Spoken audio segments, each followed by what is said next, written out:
Hello friends, তোমরা সবাই কেমন আছো? আজ দুপুরে মা রান্না করেছিল চিংড়ি মাছ দিয়ে লাউ ফুলকপির রসা।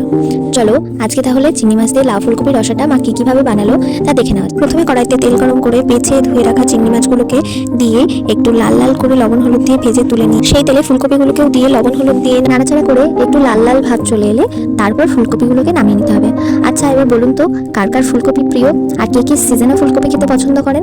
কমেন্টে লিখে জানাবেন কিন্তু। চলুন এবার ফুলকপিগুলোকে তুলে নেওয়া হয়ে গেলে সেই তেলের মধ্যে আরো একটু কিছু পরিমাণ তেল দিয়ে, যারা যারা ফুলকপি খেতে অপছন্দ করেন তারাও কিন্তু জানাবেন। এবার সেই তেলের মধ্যে আরো একটু তেল দিয়ে জিরে ফোড়ন দিয়ে চেরা কাঁচা লঙ্কাগুলোকেও দিয়ে দিতে হবে। এরপর কেটে ধুয়ে রাখা আলুগুলোকেও একে একে দিয়ে দেবে।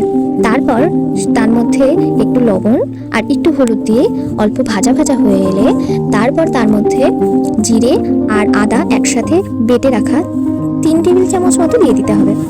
মশলাটা দেওয়ার পর একটু নাড়াচাড়া করে মশলাটা ভাজা ভাজা হয়ে এলে তার মধ্যে দিয়ে দিতে হবে আগে থেকে ভেজে রাখা ফুলকপি আর চিংড়ি মাছগুলো আর ডুমো করে কেটে রাখা লাউগুলো। সব দেওয়া হয়ে গেলে এবার আস্তে আস্তে নেড়ে মিশিয়ে নিয়ে তারপর তার মধ্যে একে একে স্বাদ মতো লবণ আর পরিমাণ মতো হলুদ দিয়ে একটু নাড়াচাড়া করে নিয়ে মিশিয়ে নিয়ে তারপর তাতে জল দিয়ে দিতে হবে।